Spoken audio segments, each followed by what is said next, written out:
It isn't like 28-year-old Yesenia Suarez, a hard-working mother of two, to miss her morning chat with her mom.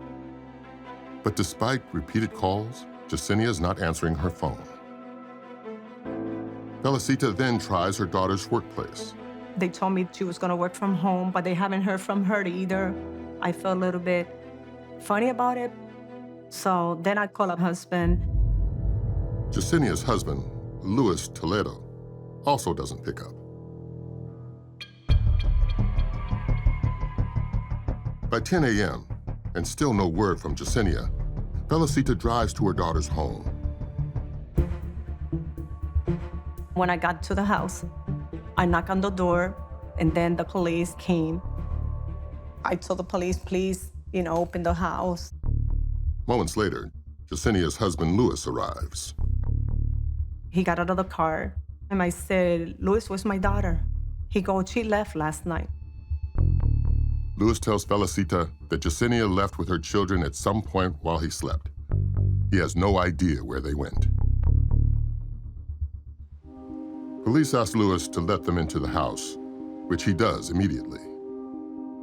As the officer walks through the house, he notices that everything is put away, neat, tidy. There's a basket of folded laundry on one of the couches. I mean, nothing is out of place. Perfectly clean. There were not any kind of signs of a struggle or what investigators would see at a house that had been ransacked or burglarized. While investigators continue to look around, Felicita calls the one place she hasn't checked: the school where her grandchildren, 9-year-old Talia and 8-year-old Elijah, attend. When they said my grandkids weren't in school, I was panicking, shaking.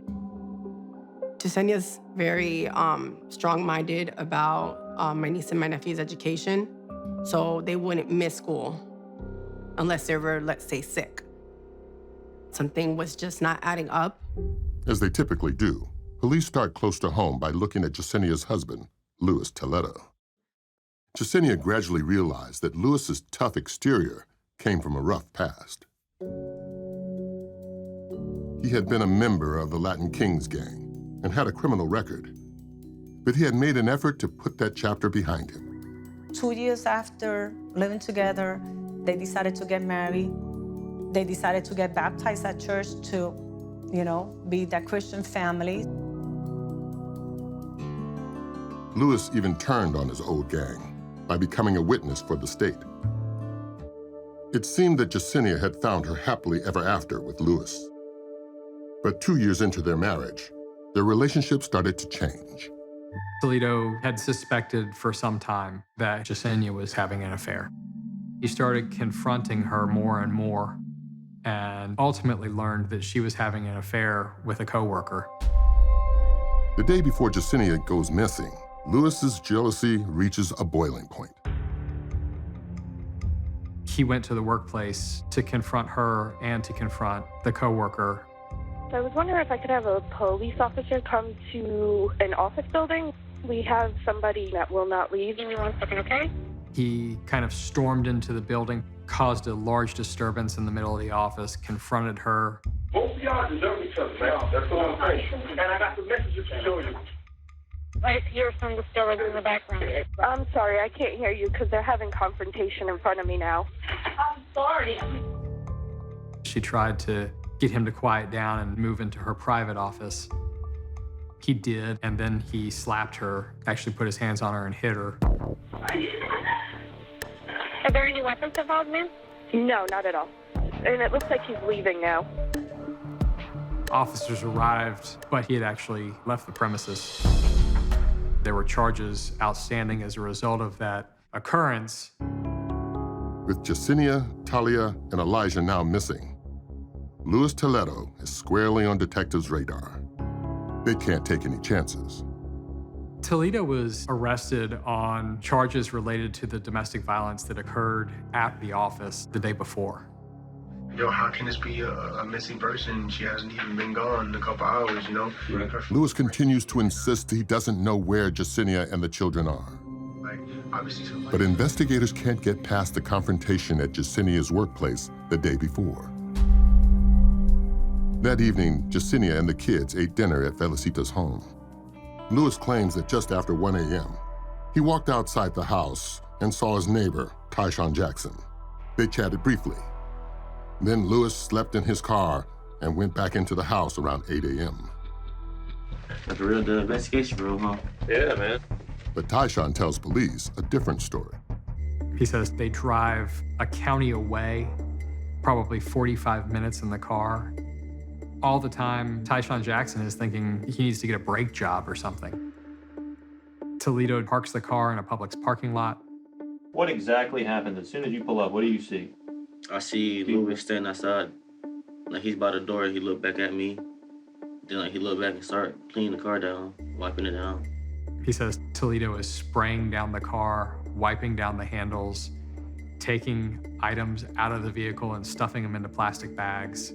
As soon as he like cleaned the car, so I had a feeling like something bad happened in the house last night. He says Toledo comes over and tells him to get out of the driver's seat that he's driving.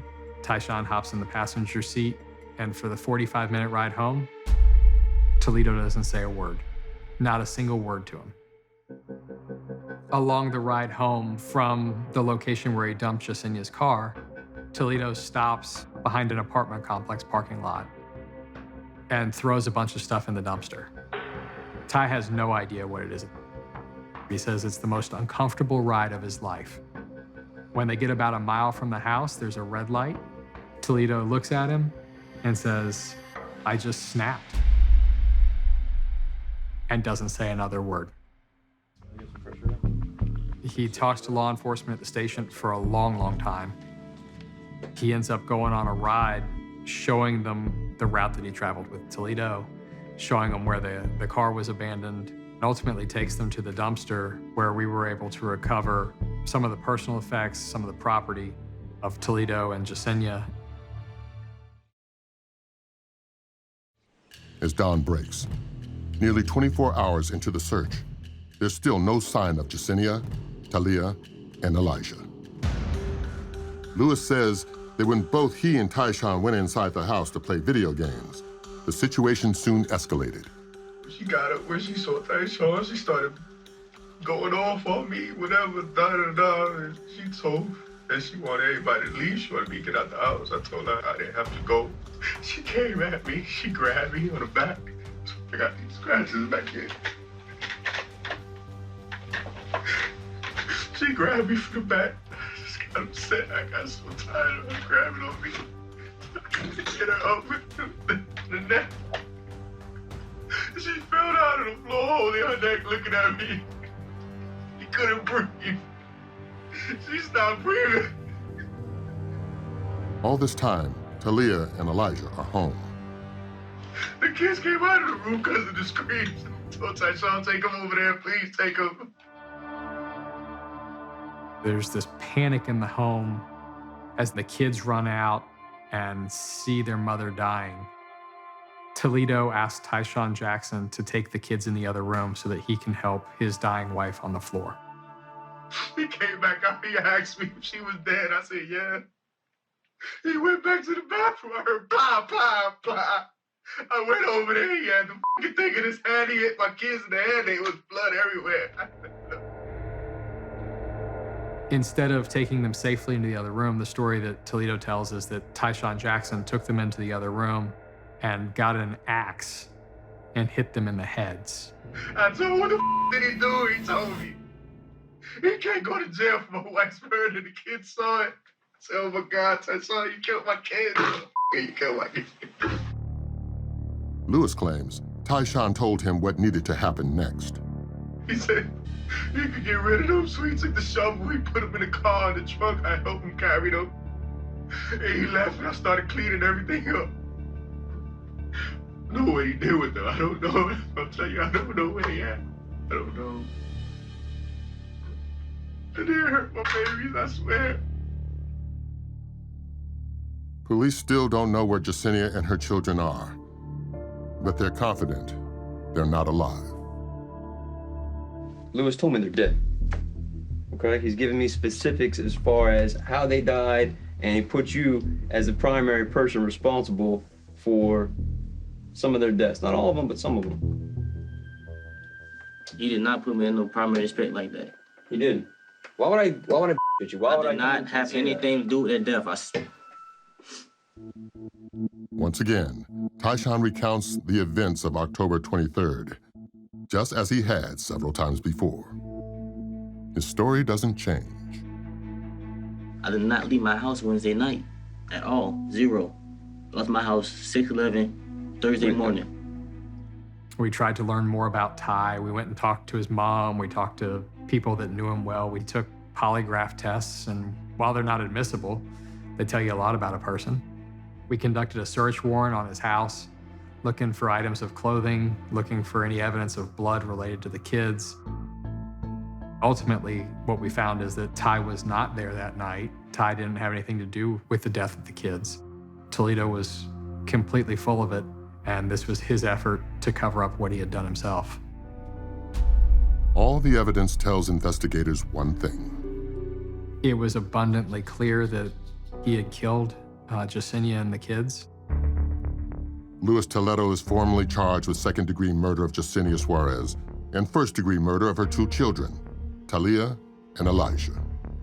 The prosecution plans to seek the death penalty. One of our themes in defending Mr. Toledo is that, yes, the children are more likely dead than not, but how were they murdered? Were they murdered with an instrument? If so, what type of instrument? Those are questions that were unanswered. I got so tired of her grabbing on me.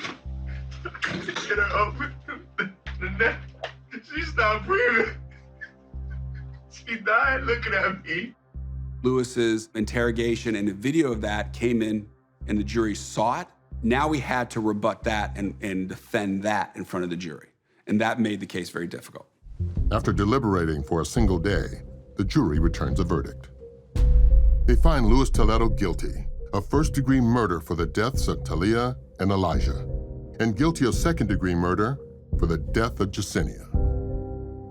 It was hard, but when they read the verdict, it was a happiness in a way, a happiness that justice was taking place. After a 4-day sentencing phase, the jury decides Luis Toledo's ultimate fate. According to Florida state law, a decision to impose the death penalty must be unanimous. Our vote to impose the sentence of life is 10-2. And then it sunk in that, all right, he's not going to get the death penalty in this case. Our job was to keep him off of Florida death row. We did that. I felt it was the right punishment. I remember I used to tell them that I don't kill people. We don't murder. Happy birthday. Justice can only do so much to ease the pain of losing Jasenia, Talia, and Elijah, and still not knowing where they are.